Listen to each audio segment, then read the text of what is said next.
The gunshot echoed through the parking garage as Amara's knife found its mark in her attacker's shoulder. Blood splattered across her white dress, her hands trembling as the man collapsed at her feet. 6 months ago, she'd been selling mangoes in Nairobi's Gikomba market. Now she stood in a Seoul parking garage, having just killed a man to survive. This wasn't how her story was supposed to go. If you've ever felt trapped in a situation you never chose, stay with me because Amara's journey from victim to survivor will leave you speechless. Before we dive deeper into this intense story, hit that subscribe button and turn on notifications so you never miss our incredible true stories. Drop a comment below telling me what you would do in Amara's situation. Now let's go back to where it all began. 3 days earlier, Amara had stood in her family's cramped apartment in Nairobi's Eastlands, her mother's tears soaking through her yellow kitenge dress. Her father sat in the corner, unable to meet her eyes. The shame was too heavy. He'd gambled away everything they had and more, borrowing from the Chinese-Korean loan sharks who operated in East Africa's underbelly. The debt had ballooned to 2 million shillings, an impossible sum. They'd come for payment, and when her father couldn't produce it, they'd offered an alternative. Amara. 19 years old, beautiful, and now a commodity to settle accounts. The men had been cold and professional. They'd shown her family photos of what happened to people who defaulted. Bodies in the Ngong forest. Families who disappeared without trace. Then they'd shown a different picture. A Korean man, silver-haired and distinguished, standing beside a black Mercedes. This was Doyen, they explained. 69 years old, leader of one of Seoul's most powerful criminal syndicates. He needed a wife. Her father needed his debt erased. Simple mathematics of desperation. Amara's mother had collapsed, but Amara had stood tall. She'd looked at her 3 younger siblings, at the eviction notice on their door, at her father's broken spirit. She'd nodded. The men had smiled. Within 48 hours, she was on a Korean air flight to Incheon, a fake passport in her purse and a wedding dress in the cargo hold. Seoul's lights had seemed cold compared to Nairobi's warm chaos as the car wound through Gangnam's pristine streets. Everything was so clean, so organized, so utterly foreign. The apartment building rose like a glass tower into the night sky. 37th floor. Penthouse. The elevator ride felt like descending into her own grave. The doors opened directly into the apartment. Floor-to-ceiling windows revealed Seoul's glittering sprawl. Amara stepped inside, her small suitcase feeling pathetic in the vast marble entryway. That's when she saw him. Doyen stood by the windows, backlit by the city lights. He wore a charcoal suit tailored to perfection, his silver hair swept back from a face that somehow maintained sharp angles despite his age. When he turned, his eyes were what struck her first. Dark, intelligent, absolutely ruthless. This was a man who'd built an empire on other people's fear. "You may call me Doyen," he said in perfect English, his voice like gravel wrapped in silk. "You will not call me husband until you mean it." Amara's heart hammered, but she refused to show fear. She'd seen enough violence in Nairobi's streets to know predators could smell terror. "What should I call you then?" A slight smile tugged at his lips. "Honest." "I appreciate that." He gestured to the living room's white leather furniture. "Sit.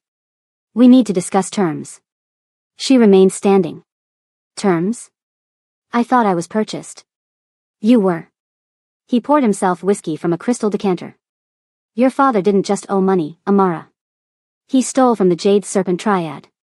$300,000 worth of conflict diamonds that were supposed to be smuggled through Mombasa port. When the shipment disappeared, they blamed my African contacts. I had to compensate them. Your father's debt is actually to me." Amara's legs suddenly felt weak.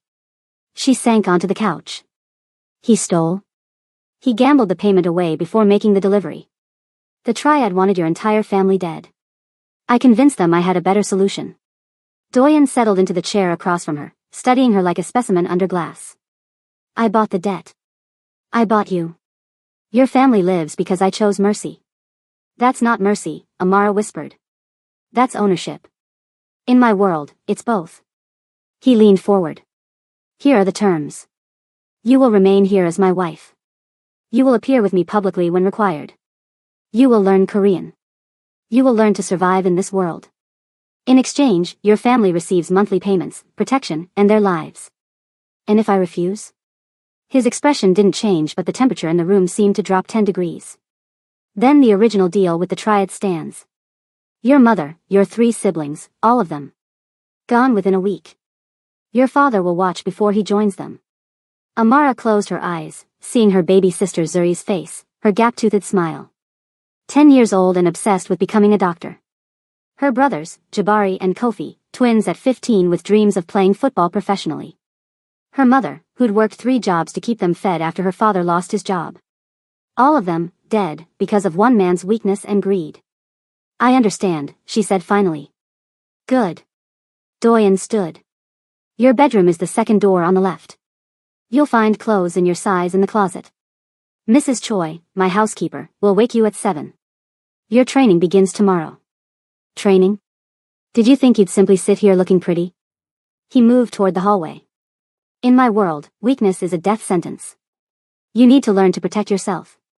Language, combat, etiquette, culture. 3 months. That's how long you have to transform from a market girl into someone who can survive Seoul's underworld. Amara watched him pause at the hallway entrance.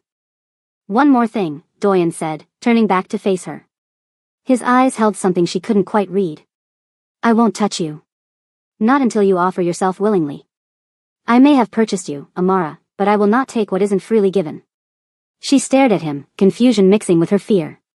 Why? Because I'm a monster, not a rapist. There's a difference.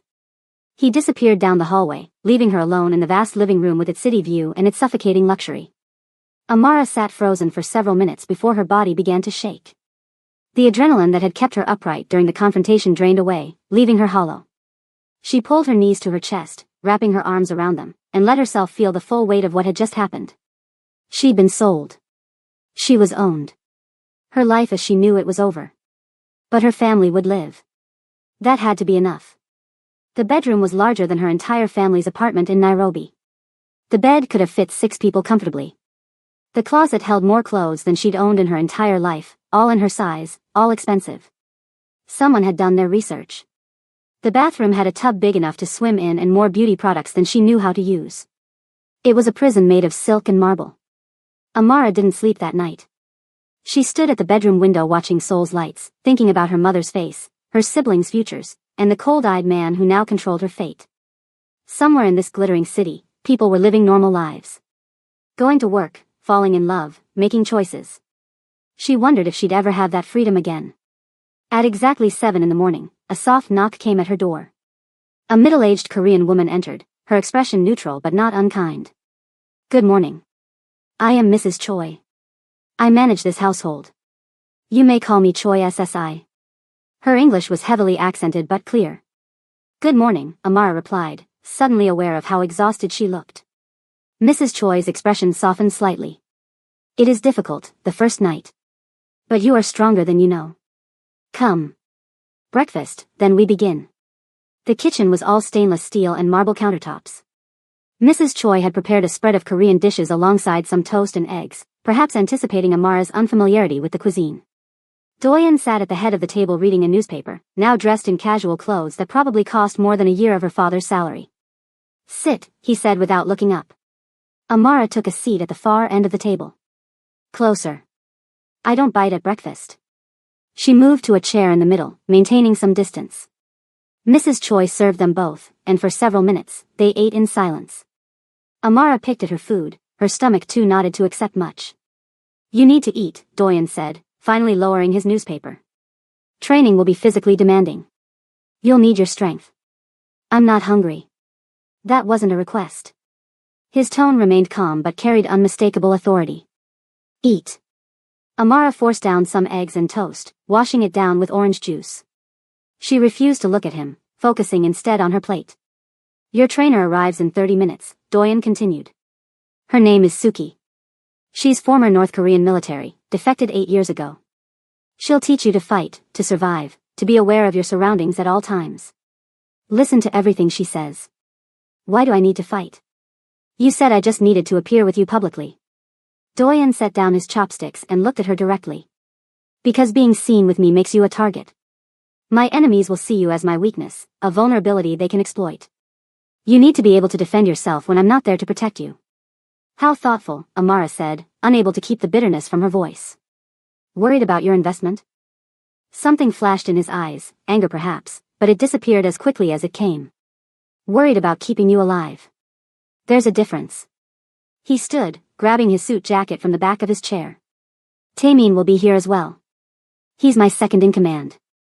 He doesn't trust you yet. Don't take it personally. He doesn't trust anyone. Should I trust you? Doyen paused at the doorway, considering her question. No. But you can trust that I keep my word. Your family will be protected as long as you fulfill your part of our agreement. That's more certainty than most people in this world have. After he left, Mrs. Choi cleared the dishes. He is not as cold as he seems, she said quietly. He bought me like property. Yes. But he could have done much worse. In this world, that matters.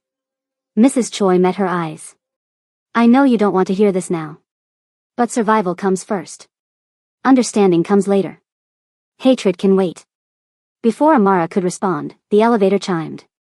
A woman strode in, all lean muscle and sharp eyes. She wore black tactical pants and a fitted t-shirt, her hair pulled back in a severe ponytail. This had to be Suki. So you're the African girl, Suki said in English, circling Amara like a predator assessing prey. Stand up. Amara stood, lifting her chin. She dealt with bullies in Nairobi. She could handle this. Suki moved with lightning speed, sweeping Amara's legs out from under her. Amara hit the marble floor hard, the impact driving the air from her lungs. She lay there gasping while Suki stood over her. Lesson 1. Your pride will get you killed. Your ego will get you killed. Your stubbornness will get you killed. Suki extended a hand. Now get up. We have work to do.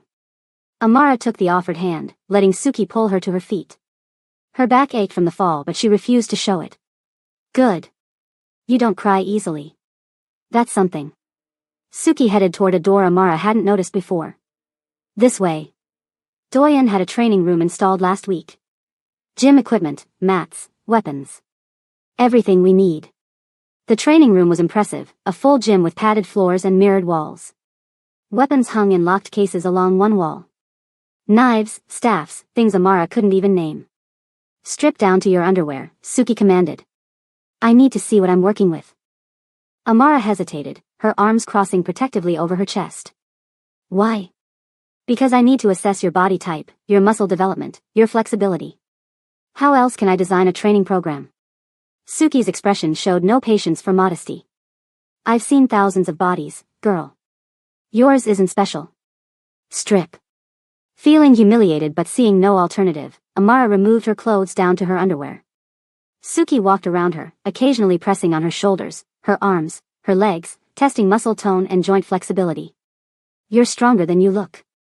Good bone structure. Decent flexibility. You've done physical labor. Suki's assessment was clinical, detached. But you're soft where it matters. No combat training, no awareness of your center of gravity, no understanding of leverage points. We're starting from zero. I survived Nairobi streets. That counts for something. Surviving and fighting are different skills. Suki tossed her a set of workout clothes. Put these on. We start with basics. How to fall without breaking bones. How to protect your vital organs. How to use an attacker's momentum against them. Later, we'll move to weapons. The next 3 hours were the most physically demanding of Amara's life. Suki was relentless, making her fall and roll hundreds of times until her body learned to absorb impact. Teaching her pressure points on the human body where even a weak strike could incapacitate. Showing her how to escape various holds and grabs. Again, Suki barked as Amara collapsed on the mat, sweat pouring down her face. You think your attacker will give you a break because you're tired? I can't, Amara gasped. Can't or won't? Suki crouched beside her. You want to know why I'm hard on you? Because out there, Doyen's enemies won't care that you're new to this world. They'll see a pretty African girl who might give them leverage over one of Seoul's most powerful men. They'll kidnap you, torture you, use you as bait. And if you can't fight back, if you can't survive long enough for rescue, you're dead. So get up. Amara forced herself to her feet, muscles screaming in protest. She got into the defensive stance Suki had taught her, fists raised, weight balanced. Again. A slight smile crossed Suki's face. Better. You've got fire. We can work with fire. By the time the session ended, Amara could barely walk. Every muscle ached. Mrs. Choi helped her to a bath, adding something to the water that smelled medicinal. For the muscles, she explained. You'll hurt worse tomorrow. Amara sank into the hot water with a groan. Does it get easier? Eventually. Suki trained me when I first came to work for Doyen SSI. I was soft like you, and used to violence. Now I can break a man's wrist if he touches me wrong. Mrs. Choi smiled at Amara's surprised expression. You think Doyen would hire a housekeeper who couldn't protect herself? Everyone in this household is a weapon, child. You'll learn that too. That evening, Doyen returned to find Amara barely able to move from the couch where she'd collapsed after her bath. He poured himself a drink and sat across from her, his expression unreadable. Suki says you have potential. High pain tolerance. Quick learner. Stubborn enough to push through exhaustion. He sipped his whiskey. She also says you have a death wish. You kept attacking when you should have defended. Better to die fighting than to die cowering. Brave words from someone who's never actually faced death. Doyen set down his glass.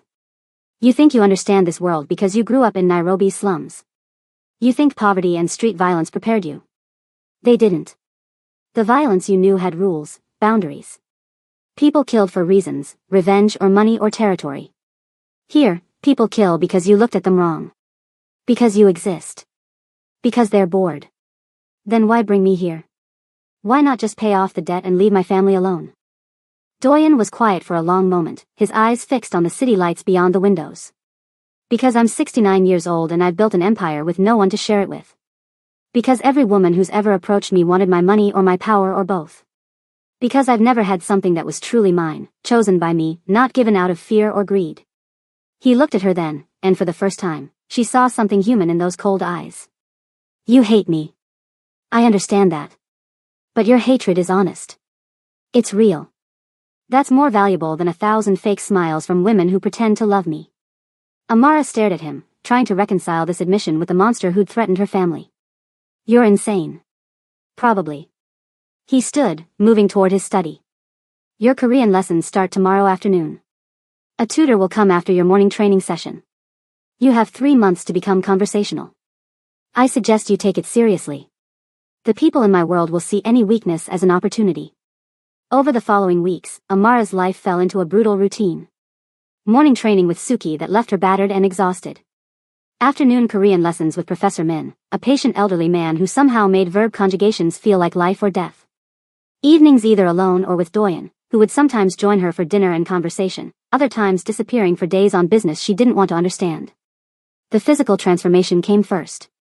Her body hardened, muscles defining themselves under her skin. She could fall from height and roll to absorb impact. She could disarm someone reaching for her. She knew 14 ways to incapacitate an attacker with her bare hands. Suki began weapons training, starting with knives. A gun can jam, can run out of bullets, can be taken from you, Suki explained, demonstrating proper grip on a combat knife. But a knife? A knife is intimate. You have to get close. You have to commit. Most people hesitate. That hesitation gets them killed. Amara practiced on dummies, learning strike points, learning to cut without thinking. The first time she drove the training knife into the gel dummy's throat, she vomited afterward. By the 100th time, her hands were steady. The language came harder. Korean's grammar felt backward to her English-trained mind, and the formality levels confused her. But Professor Min was patient, using practical situations. How to greet Doyen's associates. How to politely decline without giving offense.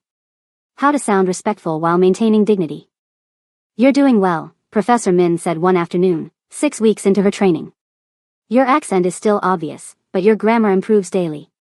Soon you'll be able to navigate conversations without embarrassment. Why does it matter so much? Amara asked, frustrated after stumbling over another honorific. They'll all know I'm not Korean. They'll judge me anyway. Respect isn't about being Korean, the professor replied. It's about showing effort. If you speak their language, even imperfectly, you show you care enough to try. In this world, that matters more than you think. Doyen had been gone for 5 days on business in Busan when he finally returned. Amara had just finished her evening training session, still sweating, when he walked into the gym. He watched from the doorway as she practiced knife techniques against the dummy, her movements fluid now, almost graceful. You've improved, he said in Korean. She responded in the same language, her words careful but clear. Suki is a good teacher. Something shifted in his expression, surprise maybe, or was it pride? Your accent is terrible, but you understand. Good. He switched back to English. We have an engagement tomorrow night. Business dinner with associates from Tokyo. You'll accompany me. Amara's stomach dropped. I'm not ready. You're ready enough. They need to see you, to understand that I'm not someone to be trifled with. He moved closer, studying her. You'll wear the black dress Mrs. Choi selected. You'll stay by my side. You'll speak only if spoken to directly. And if anyone threatens you or disrespects you, you'll handle it yourself. I won't intervene unless absolutely necessary. You're using me as bait. I'm showing them you're more than decoration. His eyes held hers. This is your test, Amara. Pass it, and you'll earn respect in this world.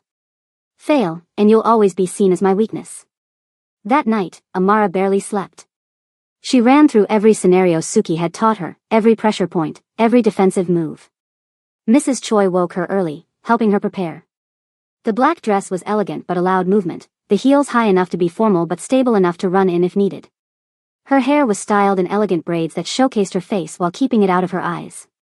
When she emerged from her room, Doyen was waiting in a tailored black suit. He looked her over with an expression she couldn't read.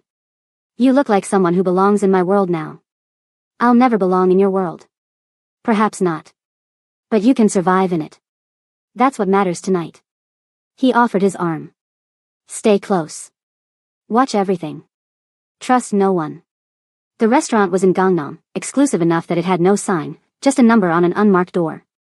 Inside was all dark wood and private rooms. They were led to the largest room where 5 men already waited. 4 were Korean, middle-aged and hard-eyed. The 5th was Japanese, younger, maybe 40, with a scar running from his eyebrow to his jaw. Doyen SSI, the scarred man said in Korean, his tone mocking the respectful suffix. How generous of you to finally grace us with your presence. And you've brought entertainment. His eyes raked over Amara in a way that made her skin crawl. This had to be Takashi, the man Doyen had warned her about. The one who'd been encroaching on his territory, testing boundaries. This is my wife, Amara, Doyen said calmly, guiding her to a seat. She's learning our ways. African wife, Takashi said, switching to English now. Very exotic. Tell me, did you buy her at a market? I hear that's still common in those countries. The other men shifted uncomfortably, but no one challenged him. Amara felt Doyen's hand briefly squeeze hers under the table, a warning to stay calm. She kept her face neutral, remembering Suki's lessons about controlling her reactions. My wife is Kenyan, Doyen replied evenly. And she understands more than you think. Perhaps you should show respect. Respect? Takashi laughed. For your pet? Doyen, you've gone soft in your old age. 69 years old and you're playing house with a girl young enough to be your granddaughter. The soul syndicates are laughing at you. Before we continue with what happens next in this intense confrontation, I need to ask you something.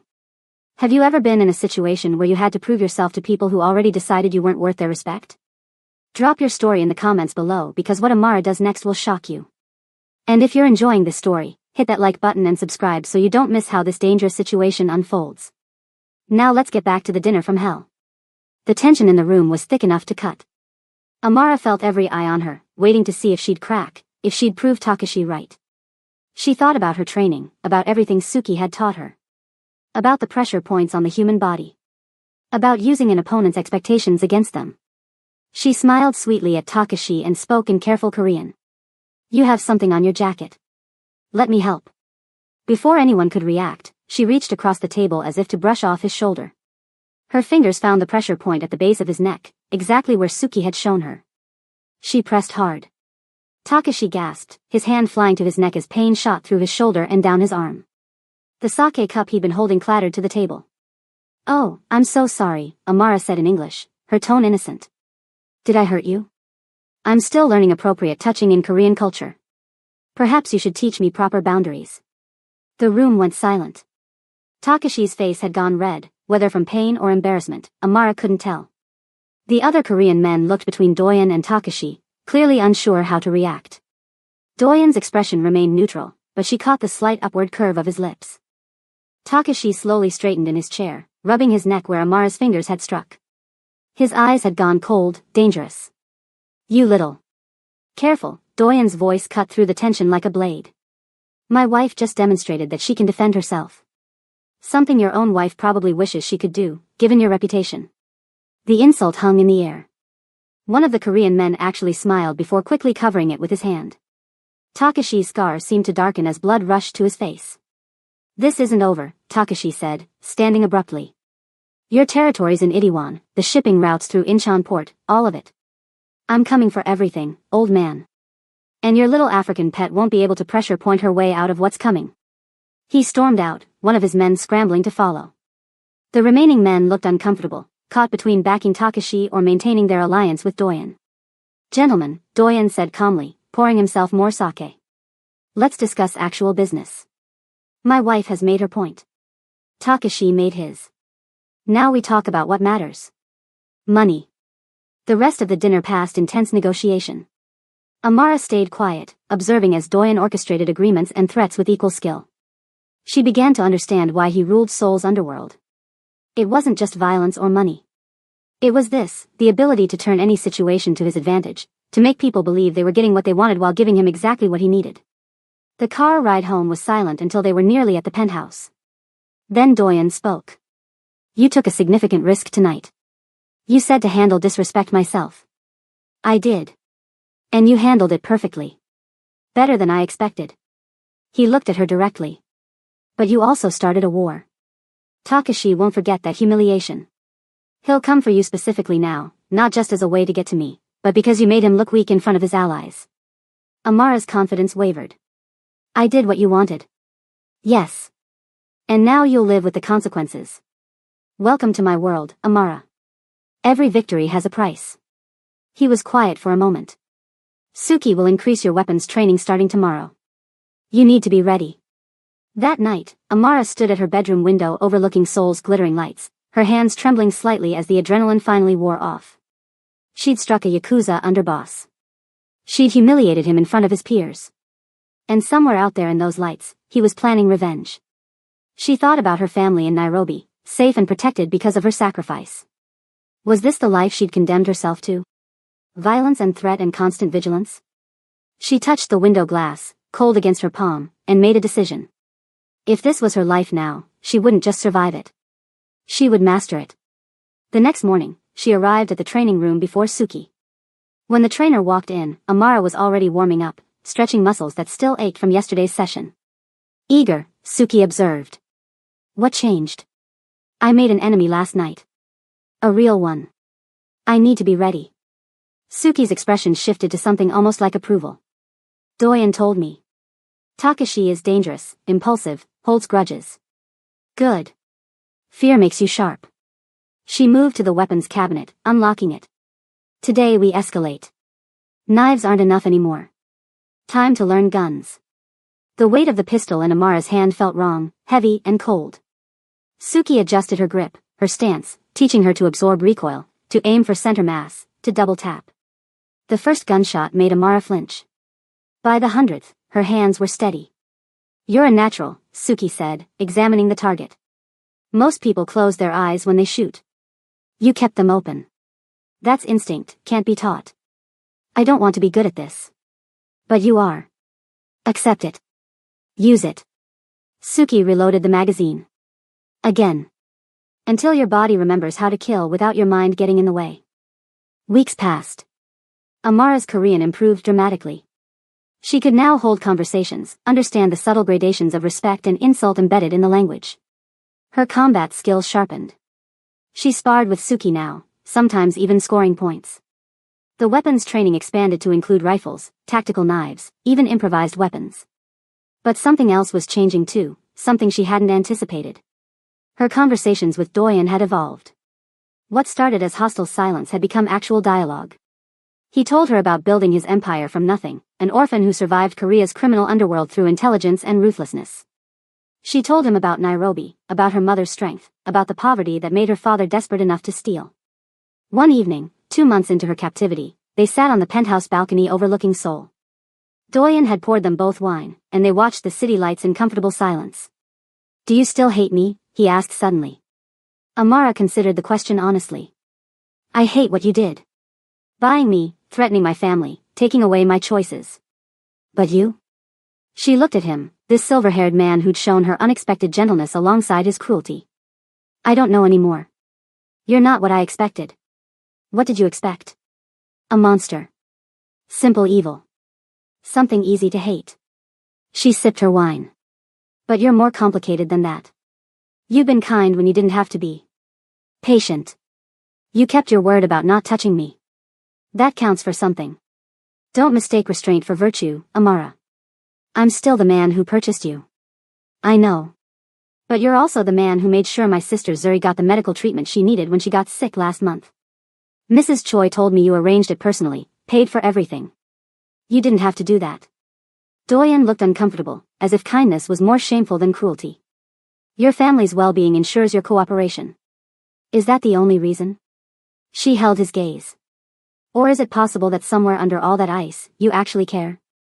He stood abruptly, moving to the balcony railing. Don't romanticize this, Amara. Don't make me into something I'm not. I'm a criminal. I've killed people. Ruined lives. Built my fortune on suffering. The kindness you see is just self-interest with better packaging. Maybe, Amara said, standing beside him. Or maybe you've been alone so long you've forgotten how to recognize your own humanity. He turned to her then, and the look in his eyes made her breath catch. It wasn't cold anymore. It was raw, vulnerable, almost desperate. You're 19 years old. You should hate me. You should be planning escape, plotting revenge. Instead, you're standing here telling me I'm human. What's wrong with you? What's wrong with you? She countered. You're 69 years old. You could have any woman in Seoul willing to overlook your past for your money. Instead, you bought a girl from Kenya who can barely stand you. Why? Because they would be pretending, he said quietly. Every smile fake, every touch calculated. At least with you, I know exactly where I stand. Your hatred was honest. And now, whatever this is between us, it's honest too. The air between them felt charged, dangerous. Amara knew she should step back, maintain distance, remember that this man owned her. But something kept her rooted in place, something that had been growing despite her best efforts to suppress it. Attraction. Curiosity. Something far more complicated than simple hate. What is this between us? She whispered. Doyen's hand came up, his fingers tracing her jawline with unexpected gentleness. I don't know. But I feel it too. His thumb brushed across her lower lip. Tell me to stop. She should. Every logical part of her brain screamed that she should pull away, remember the power imbalance, remember that she was here because of threats and money. But her body had other ideas. Her heart was racing, her skin tingling where he touched her. I can't, she admitted. He leaned closer, his breath warm against her lips. Can't or won't? Before she could answer, his phone buzzed urgently. The moment shattered. Doyen stepped back, checking the message, his expression darkening. What is it? Takeshi. He hit one of my shipments at Incheon port. 3 of my men are dead. He was already moving inside, grabbing his jacket. I have to go. Taemin is downstairs. He'll stay with you. Don't leave the penthouse. Doyen. He paused at the elevator. We'll finish this conversation. But right now, I have a war to manage. The doors closed, leaving her alone with the ghost of his touch on her skin and 1,000 questions with no answers. The next morning, Amara woke to find Doyen hadn't returned. Taemin stood guard in the living room, his face expressionless but his eyes alert. Mrs. Choi moved through the apartment more quietly than usual, tension evident in her shoulders. Is he okay? Amara asked. Doyen SSI handles his business, Taemin replied in Korean, his tone making clear he didn't want to discuss it with her. Suki arrived for training, but even she seemed distracted. Takeshi is escalating faster than expected. 3 dead is a message. He's declaring open war. What does that mean for us? It means you don't leave this building without 4 guards minimum. It means we triple your weapons training. It means the next time someone comes for you, they won't just grab you. They'll try to kill you. Suki handed her a gun, heavier than the ones they'd been training with. This is a Glock 19. From now on, you carry it everywhere. Doyen's orders. Amara stared at the weapon. I'm not a killer. You will be if you want to survive. Now, let's practice until loading and firing becomes muscle memory. 3 days passed before Doyen returned. Amara was in the training room when he walked in, exhausted and with what looked like dried blood on his shirt cuff. She lowered her weapon, concern flooding through her. You're hurt. Not my blood. He loosened his tie, watching her. You've been practicing. Suki says I need to be ready. She's right. He moved closer, and she could smell gunpowder and something else, something darker. I've been cleaning up Takashi's mess. Securing our territories. Making examples. It's ugly work. I know what you are. What you do. Do you? His eyes searched hers. Because 3 days ago on that balcony, you looked at me like I was a man, not a monster. Can you still do that now, knowing I've spent the last 72 hours orchestrating deaths? Amara set down her gun and crossed to him. She should be repulsed. She should see only the blood on his hands, literal and metaphorical. But instead, she saw exhaustion, the weight of his choices, the isolation of his power. I see both, she said honestly. The monster and the man. They exist together. I'm not sure I can separate them anymore. Something in his expression cracked. He pulled her close, his lips crashing against hers with desperate hunger. This wasn't the gentle almost kiss from the balcony. This was raw need, weeks of tension finally breaking. Amara kissed him back with equal intensity, her hands fisting in his shirt, pulling him closer. When they finally broke apart, both breathing hard, Doyen rested his forehead against hers. This is insane. You know that, right? The age difference, the circumstances, everything about this is wrong. I know. You should run from me. Save yourself. Where would I run? You own my life, remember? But there was no bitterness in her tone now, just resigned acceptance. I could give it back. Your freedom. Your family's debt is paid. I could send you home tomorrow. His hands cupped her face. Say the word. Amara's heart seized. He was offering her everything she thought she wanted. Freedom. Home. Her old life back. But as she looked into his eyes, she realized with startling clarity that she didn't want to leave. Not anymore. What if I don't want to go? Then you're more damaged than I thought, he said, but his arms tightened around her. Or more brave. I can't decide which. Maybe both. She traced the line of his jaw, feeling the stubble there. You asked what this is between us. I think it's two broken people finding something unexpected in the worst possible circumstances. Unexpected, Doyen repeated, his thumb stroking her cheek. That's one word for it.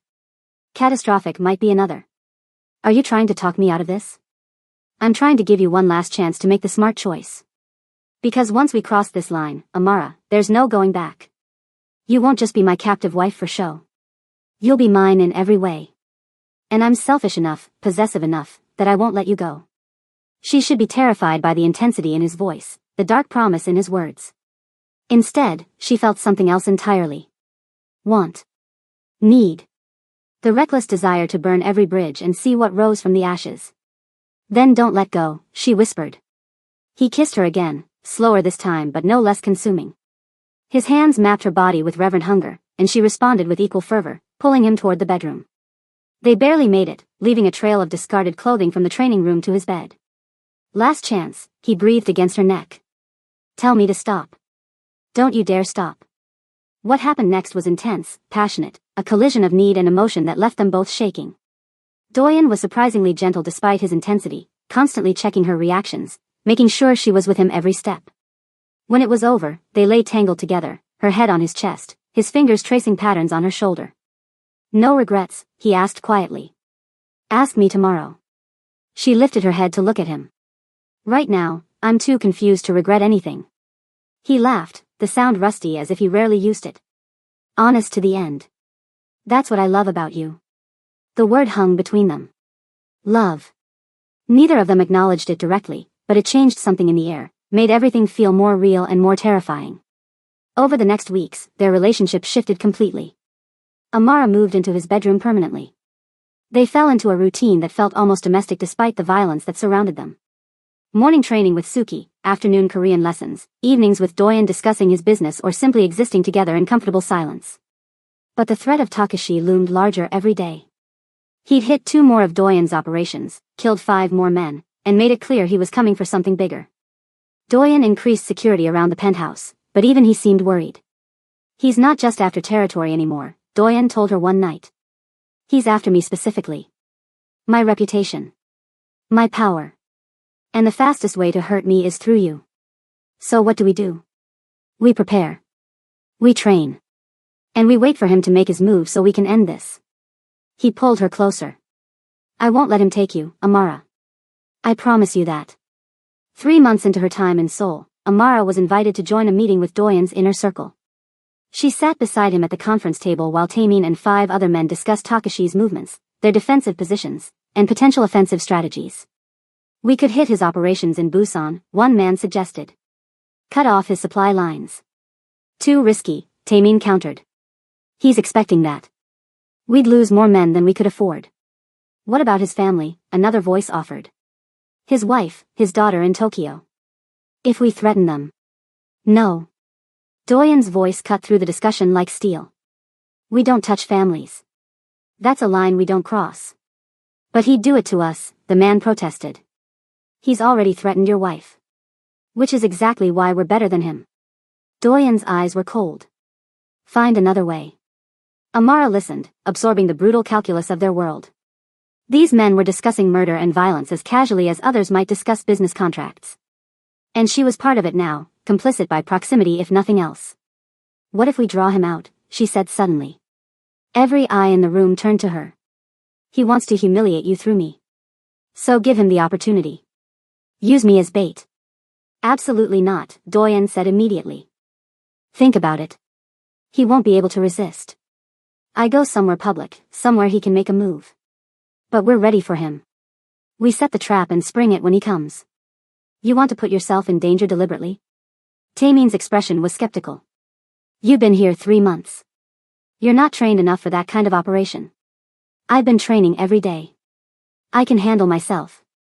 Against street thugs maybe, Taemin shot back. But Takashi's men are professionals. They'll kill you before you can even draw your weapon. Then we make sure I'm not alone. Guards, backup, whatever we need. But we end this now, on our terms, instead of waiting for him to choose the battlefield. The room erupted in argument, some supporting her plan, others calling it suicide. Doyen remained silent, his jaw tight, clearly hating the idea but seeing its logic. Finally, he raised his hand for silence. I need to think about this. Meeting adjourned. After everyone left, they stood alone in the conference room. Doyen's anger was palpable. You want to explain what that was? Strategy. Isn't that what you wanted me to learn?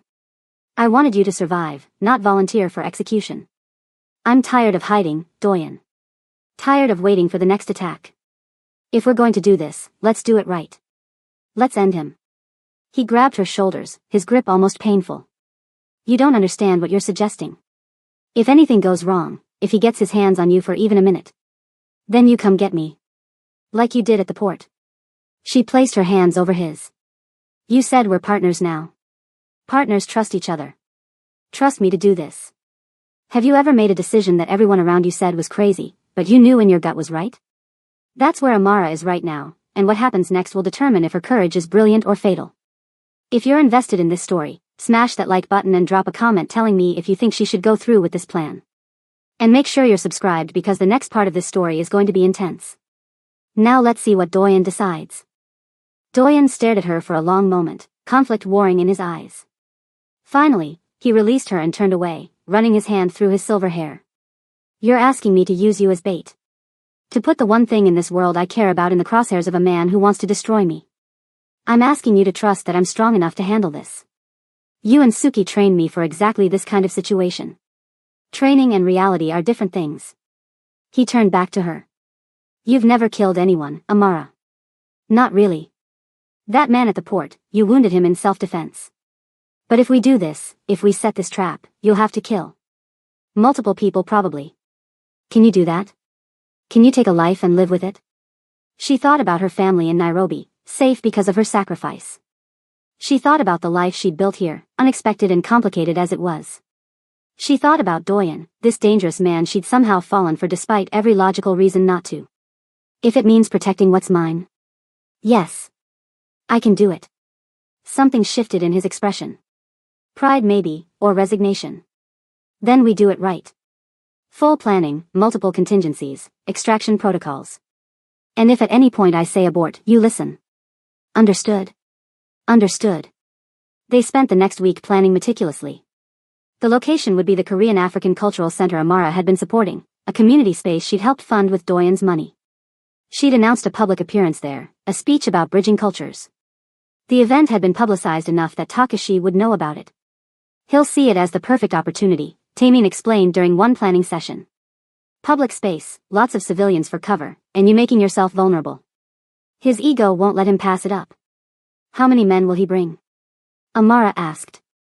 At least 5, probably more. He'll want overwhelming force. Taemin pointed to the building schematics spread across the table. We'll have our people positioned here, here, and here. Snipers on the adjacent buildings. Ground team in the crowd. You'll wear a wire so we can hear everything. What about innocent people? Amara's stomach twisted at the thought of civilians caught in crossfire. We clear the building 5 minutes before the event starts. Fire alarm, fake gas leak, whatever works. By the time Takashi arrives, it'll be empty except for our people and his. Doyen's voice was cold, tactical. No civilians get hurt. That's non-negotiable. The night before the operation, Amara couldn't sleep. She stood at the bedroom window watching Seoul's lights, trying to calm her racing thoughts. Doyen came up behind her, wrapping his arms around her waist. Having second thoughts? Third and fourth thoughts too. She leaned back against him. What if I freeze? What if I get you or your men killed because I'm not ready? Then we adjust and overcome. That's what we do. He turned her to face him. But for what it's worth, I believe you're ready. You're stronger than you think, Amara. You've survived everything this world has thrown at you. Tomorrow will be no different. And if I don't make it? His arms tightened around her. Then I burn Seoul to the ground finding revenge. But that won't happen. I won't let it. They made love that night with desperate intensity, as if trying to memorize each other in case tomorrow brought the worst. Afterward, lying in his arms, Amara finally voiced the thought that had been haunting her. I think I love you. I know that's insane given everything, but I do. Doyen was quiet for so long she thought he might not respond. Then his voice came, rough with emotion. I know I love you. From the moment you stood up to Takashi at that dinner. Maybe even before that. You're the only real thing in my life, Amara. The only choice I've made that wasn't about power or money or survival.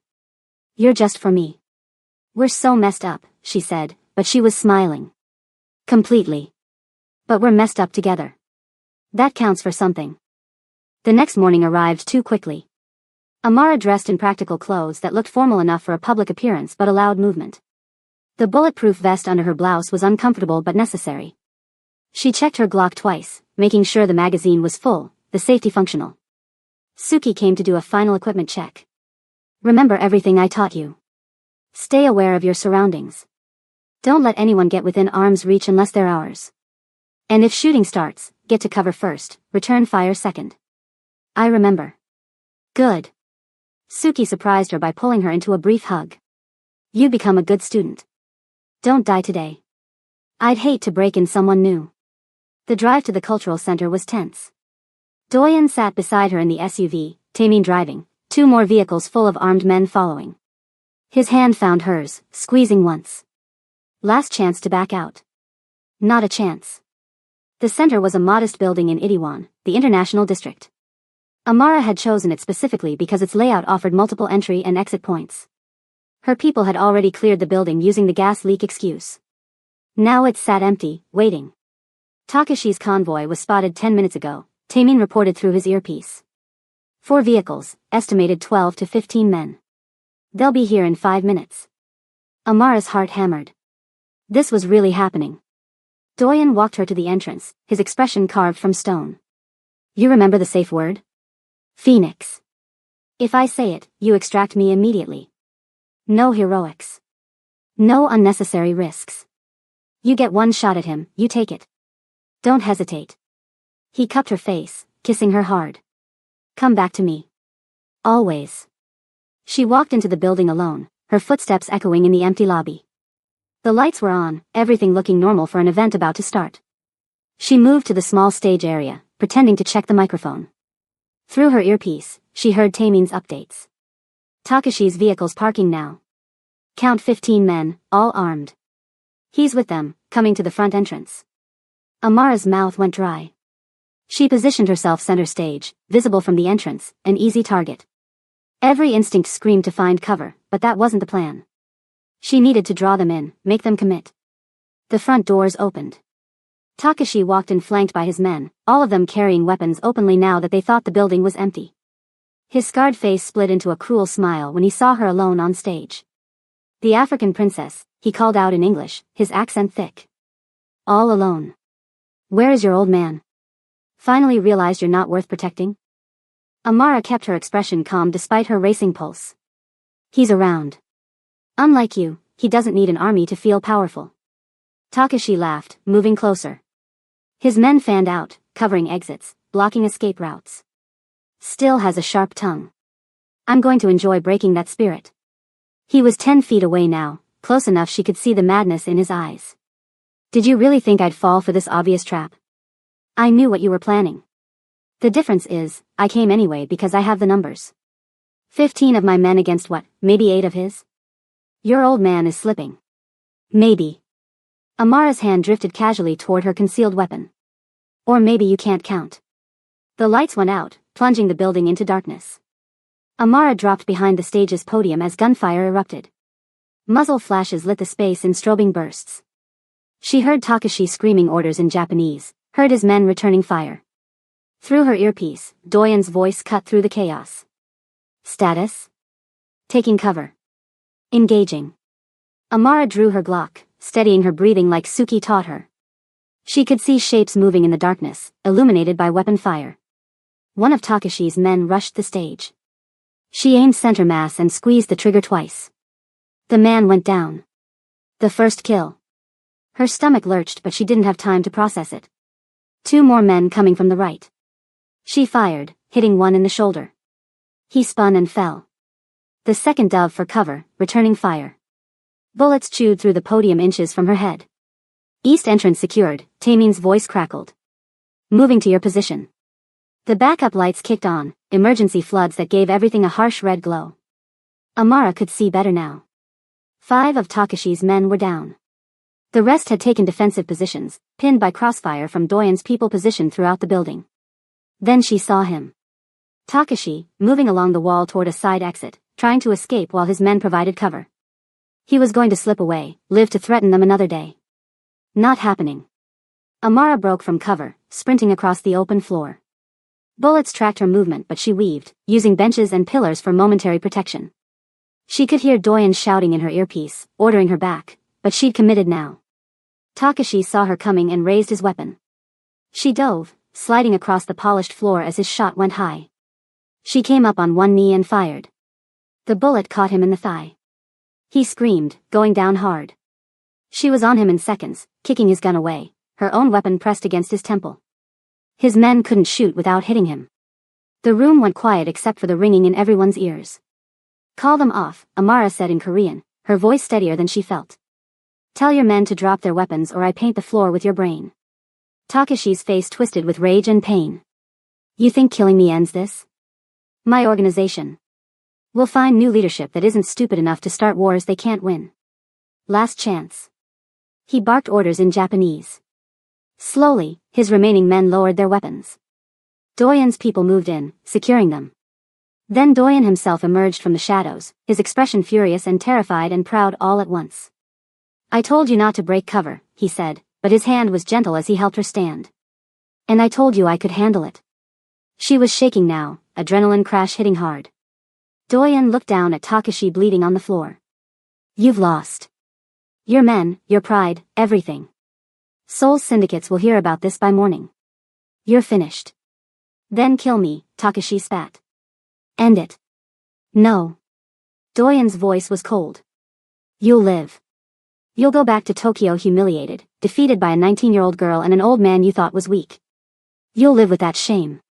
And if you ever come near my territory or my wife again, then I'll kill you. Slowly. Understood? Takashi's silence was answer enough. Doyen's men hauled him and his crew out, leaving the building in shambles. Emergency sirens wailed in the distance. Time to leave. In the SUV racing away from the scene, Amara finally let herself feel everything she'd been suppressing. The fear, the adrenaline, the reality of having killed 2 men. She started shaking, unable to stop. Doyen pulled her against him, holding her tight. You did what you had to do. You survived. That's all that matters. I killed them. I took their lives. Yes. And they would have killed you without hesitation. This is the world we live in, Amara. It's brutal and unfair, and sometimes the only choice is to be more brutal than your enemies. She buried her face in his chest, letting him anchor her as the shock worked through her system. Mrs. Choi was waiting at the penthouse with hot tea and gentle words. Suki checked her for injuries, found none, and actually smiled. You were magnificent, the trainer said. Stupid, reckless, but magnificent. I'm proud of you. That night, Amara couldn't sleep despite her exhaustion. Every time she closed her eyes, she saw the men she'd killed, saw their faces as they fell. Doyen held her through the worst of it, speaking quietly about his own first kills decades ago, about learning to carry that weight without letting it destroy you. It never gets easier, he admitted. You just get better at living with it. But the fact that it bothers you, that you feel the weight of those deaths, that means you're still human. Don't lose that, Amara. Stay human even in this inhuman world. 3 days later, word came that Takashi had returned to Tokyo, his reputation in ruins. The other Yakuza bosses had distanced themselves from him.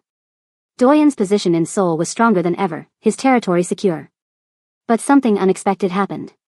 Sitting at breakfast a week after the confrontation, Amara felt violently nauseous. She barely made it to the bathroom before throwing up. Mrs. Choi found her there, pale and shaking. How late? The housekeeper asked knowingly. What? Your monthly cycle. How late? Amara's mind raced. With all the chaos, she hadn't been paying attention. But now that Mrs. Choi mentioned it. 3 weeks. Maybe 4. Mrs. Choi's expression softened. I'll get a test. 2 hours later, Amara stared at the positive pregnancy test in disbelief. This wasn't possible. Doyen was 69 years old. The chances of conception should have been nearly 0. But the test didn't lie. She found Doyen in his study reviewing reports. He looked up when she entered, immediately sensing something was wrong. What happened? Amara couldn't speak. She simply handed him the test. He stared at it, his expression cycling through confusion, disbelief, and finally something that looked like wonder. This is real? His voice was barely a whisper. 3 tests. All positive. She sat down heavily, still processing. I didn't think it was possible at your age. Neither did I. He set the test down carefully, as if it might break. A child. My child. Our child. He looked at her, and for the first time since she'd met him, she saw tears in his eyes. Amara, I never thought. I'd given up on having a family decades ago. Are you happy about this? She needed to know. Because I'm terrified. He crossed to her, pulling her into his arms. Terrified. Thrilled. Completely unprepared. All of it. He kissed her forehead. But yes, happy. So incredibly happy. What about your world? Your business? Can we really raise a child in this life? Doyen was quiet for a long moment. Then he made a decision she could see forming in his eyes. No. We can't. Which means I'm done. I'm out. What? I'll transfer operations to Taemin. Keep financial interests but step away from active leadership. We'll leave Seoul, find somewhere safe, somewhere quiet. Somewhere our child can grow up without this darkness. His hand rested on her still flat stomach. I've spent 69 years building an empire. It's time to build something that actually matters. You'd give up everything? Your power, your territory, everything you've worked for? For you? For our child? In a heartbeat. He cupped her face. You changed everything, Amara. Before you, I was just existing, accumulating power I didn't need for reasons I'd forgotten. You made me want to live again. To be better. This baby is a second chance I never thought I'd get. The transition took months. Doyen carefully transferred control to Taemin, ensuring his people were protected, his operations stable. They bought a house on Jeju Island, far from Seoul's chaos, a beautiful property overlooking the sea with room for a family. Amara's family came to visit from Kenya. Her mother cried when she saw her daughter, now visibly pregnant, standing beside the man who'd bought her but somehow became her choice. It was a complicated reunion, full of tears and forgiveness and tentative acceptance. I don't understand this, her mother said in Swahili, looking at Doyen. But I see that you're happy. That's all I wanted for you. I'm happy, Mama. I know it doesn't make sense, but I am. Her sister Zuri, now 11 and still dreaming of becoming a doctor, was fascinated by everything. You live like a princess, she whispered, exploring the house. But you fight like a warrior. Can you teach me? When you're older, Amara promised.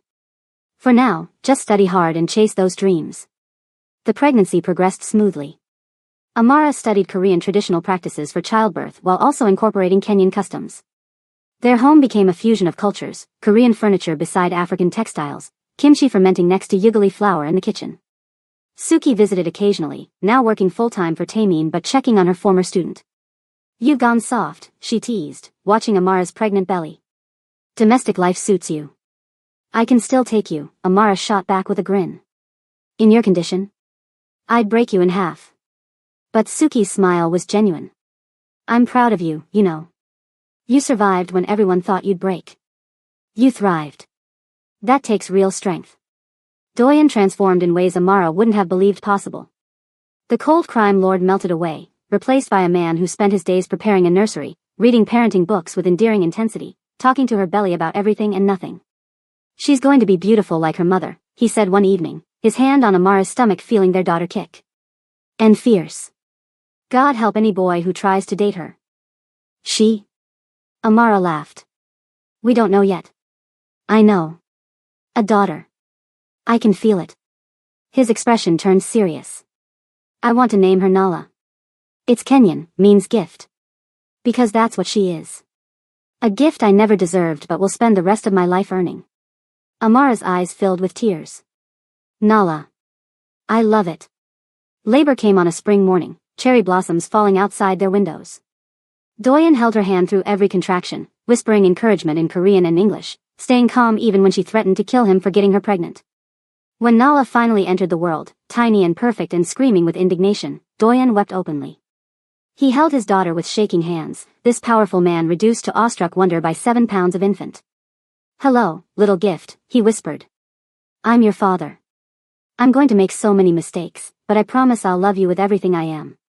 Amara watched them, her heart so full it ached. This strange, impossible journey from captivity to love, from hatred to family. It shouldn't have worked. By every logical measure, it should have been a disaster. But somehow, against all odds, they'd built something real. Now, before we wrap up this incredible journey, I want to hear from you. Have you ever found love in the most unexpected place? Has your life ever taken a turn that seemed terrible but led you somewhere beautiful? Share your stories in the comments below. And if this story moved you, hit that like button and subscribe to our channel for more powerful true stories that prove love can bloom even in the darkest soil. Your support means everything. Months became years. Nala grew into a beautiful child with her mother's dark skin and her father's sharp intelligence. They taught her Korean and Swahili and English, raised her with both cultures flowing through her veins.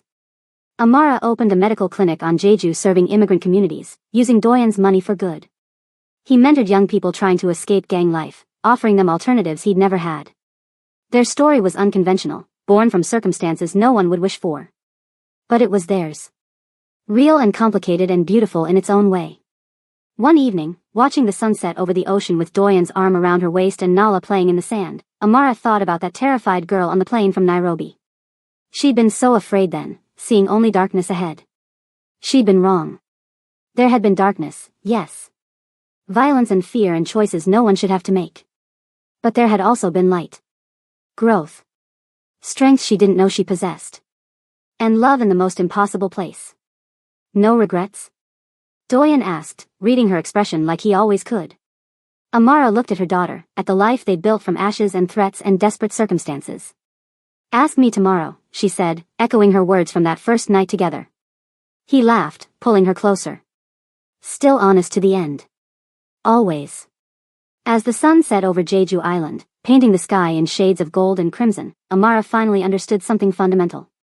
Life rarely goes according to plan. Sometimes the worst things lead to the best outcomes. Sometimes the people who hurt us also heal us. Sometimes love grows in the darkest soil. She'd been sold at 19, trapped in a foreign country with a man 50 years her senior. It should have destroyed her. Instead, it transformed her into someone stronger, fiercer, more complete than she'd ever imagined possible. Doyen squeezed her hand. What are you thinking? That I wouldn't change anything. Every terrible moment, every frightening choice, all of it led here. To you. To her. To us. Even those first weeks when you hated me? Especially those. They taught me I was strong enough to survive anything. She turned to kiss him. They taught us both that love isn't always gentle. Sometimes it's fierce and complicated and born from impossible circumstances. But that doesn't make it less real. Nala ran up to them, sandy and giggling, demanding to be lifted. Doyen scooped her up with the ease of practice, settling her between them. Their little family, unconventional and perfect. This was their triumph. Not the victory over Takashi or the wealth or the power. But this. A family built from pain and choice and stubborn refusal to let circumstances define them. A love that shouldn't exist but did, fiercely and completely. And as the last light faded from the sky and the first stars emerged, Amara knew with absolute certainty that she was exactly where she was meant to be. Not despite the journey, but because of it. Every scar had a story. Every fear had taught strength. Every moment of darkness had made the light sweeter. This was their story. Messy, complicated, beautiful, real. And it was just beginning.